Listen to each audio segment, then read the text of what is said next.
অনেক দূরে পাহাড় আর নদীর মাঝখানে ছিল এক সুন্দর রাজ্য। সেই রাজ্যের প্রাসাদ ছিল রঙিন ও উঁচু, যেন রূপকথার বই থেকে বেরিয়ে এসেছে। প্রাসাদের বাগানে পাখিরা গান গাইত, ফুলেরা সব সময় হাসি খুশি থাকত। এই রাজ্যে থাকত এক ছোট রাজপুত্র। তার মাথায় সোনালি মুকুট, চোখে ছিল সাহসের ঝিলিক, আর মুখে ছিল মিষ্টি হাসি। সে খুব দয়ালু ছিল এবং সবাইকে সাহায্য করতে ভালোবাসত। একদিন রাজপুত্র জানতে পারল রাজ্যের পাশে থাকা জাদুর বনে অদ্ভুত কিছু ঘটছে। বনটি আগে ছিল আলো আর সুখে ভরা, কিন্তু এখন সেখানে ভয় আর অন্ধকার ছড়িয়ে পড়েছে। মানুষ আর পশু পাখিরা ভয়ে সেখানে যেতে সাহস পায় না।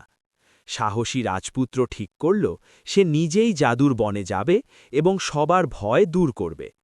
পথে হেঁটে যেতে যেতে হঠাৎ তার সামনে দেখা দিল এক ছোট্ট পরী। পরীর ডানাগুলো আলোতে ঝলমল করছিল।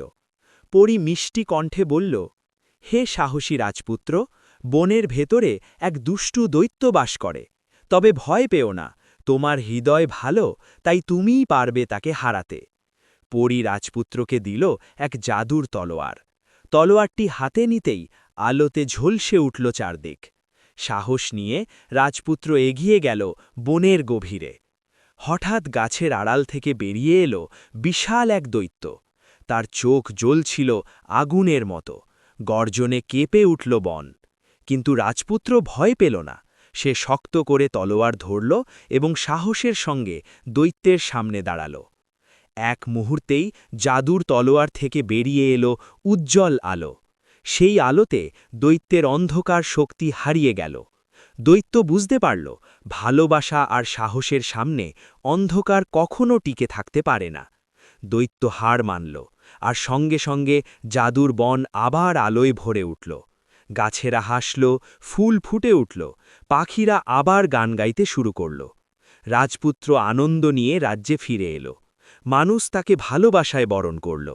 আকাশে ফুটল রঙিন আতশবাজি, আর পরী উড়ে উড়ে আনন্দে নাচল। সেই দিন থেকে রাজপুত্র শুধু রাজ্যের নয়, পুরো জাদুর বনেরও নায়ক হয়ে রইল। আর সবাই বুঝল, সাহস আর ভালো হৃদয় থাকলে কোনো অন্ধকারই বড় নয়।